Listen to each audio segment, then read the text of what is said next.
We all know that one person that is stubborn, that likes to identify as someone that is really stubborn and shit. That person with whom you cannot have a serious conversation. That person that hasn't really changed much from the time that you met them. And as we all know, no change means no growth. Hi everyone, my name is Jose and I'm going to share with you guys my experience with self-awareness and how those periods of my life where I didn't have it as much were periods of stagnation. So I'm gonna go straight to the point in this video in the no bullshit way, right? And that is that if you lack self awareness, you're never gonna substantially grow.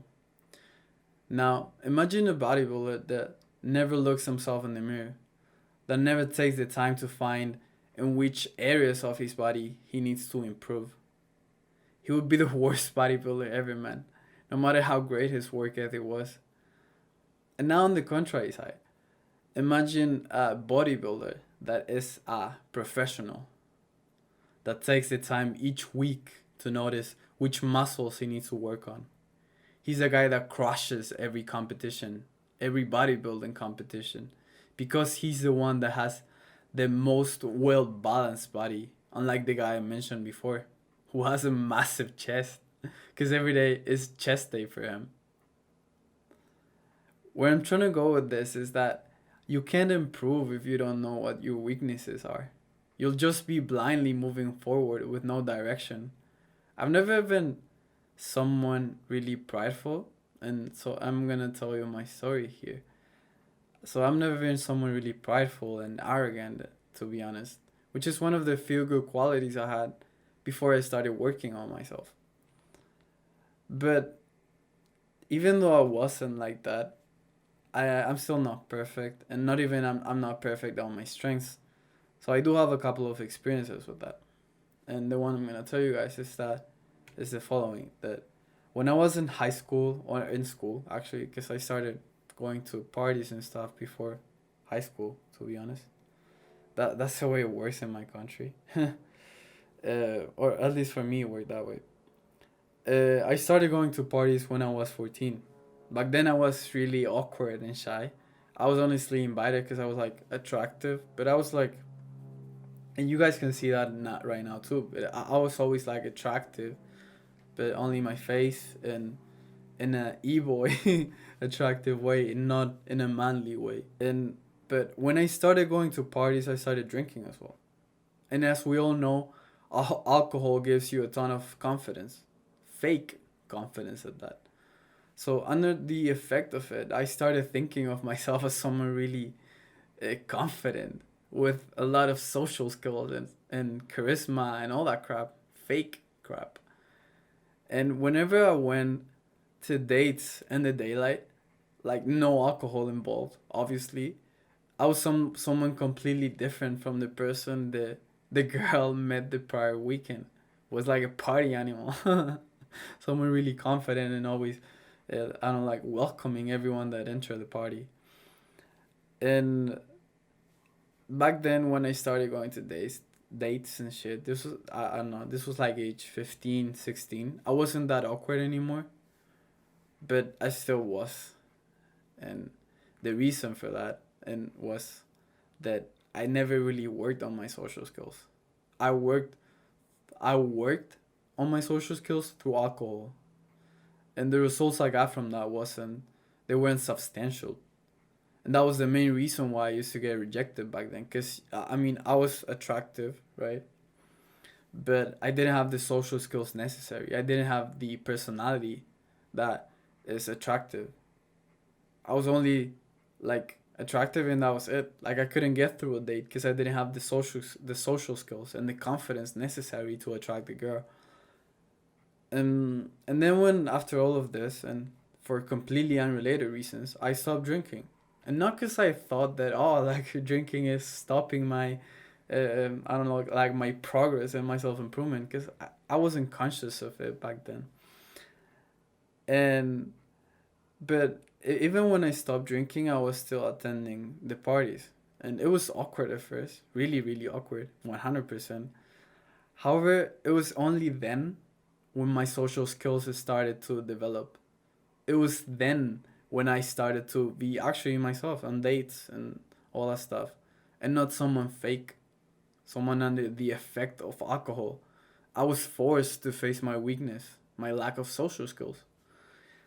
Now, imagine back then I had the knowledge I have now on the topic of self awareness in this case. I would have noticed that I was lacking in the social skills department, and I would have done something about it right away. But I didn't have it. I didn't know what self awareness was. I probably knew the meaning of the word, but I wasn't conscious of it. And I was stuck for years when it came to my social skills in this case. A lack of self awareness makes it almost impossible for you to hold yourself accountable for your mistakes. Now you might wonder, how can I develop this skill of self awareness? This skill that this guy in the screen is saying that is so important and great. And the answers for this are humility, meditation, and journaling. And I'm not gonna go into detail because the video is gonna be too long if I do that. But I'm gonna talk about all the benefits of each of those practices in the future. And I'm not gonna tell you guys how those skills and practices help you to develop self awareness in a good way. And the first one is humility. You gotta be able to look yourself in the mirror and say, I suck at this. You look at yourself in the face in the mirror and say, you suck at this, man. In my case, it was, you lack social skills, man. Alcohol is fucking killing you. It's blinding you. Or I don't know, like another example I can give you guys. You look yourself in the mirror and you say, your physique is trash right now. This is the first and most important step, the humility step, the step zero when it comes to developing self awareness. After that, I think that those two practices, the next two practices are meditation and journaling. Meditation not only gives you the ability to be present in the moment, which is something that we all know and it's really valuable, but it also gives you a sense of self. It gives you this ability to be present in the moment, right? But it also gives you this ability to look at yourself from the outside, from a third person perspective. Now imagine there was someone like at the top of my room and in the ceiling watching myself. That is something that meditation gives you. It gives you this ability to look at yourself in an objective way. Look your thoughts in an objective way and think, what I'm thinking right now is wrong. My mindset is wrong. My mindset is not gonna get me where I wanna be in life. That is an ability that meditation gives you, along with many others. And finally, the final thing that I'm gonna say here is that journaling helps you to develop self awareness. And journaling is the final step because here's where you are going to directly recognize your weakness by writing it down. And after recognizing your weakness, you're gonna write down a strategy or a mindset that you are planning to use in order to overcome this weakness. In my case, it might have been, or it could have been, I'm writing down, I don't know, like I lack social skills. I'm gonna do this, I'm gonna do that. I'm gonna expose myself more in social situations where I'm forced to develop the skills.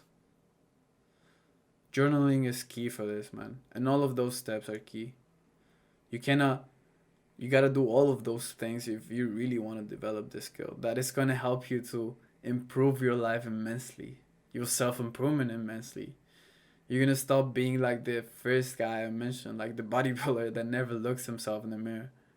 And you're gonna be like the second guy, the guy that has a well balanced physique.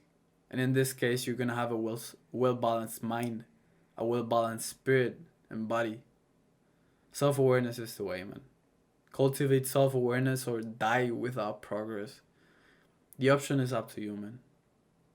It's only up to you, man. I cannot make it for you. See you next time, bro.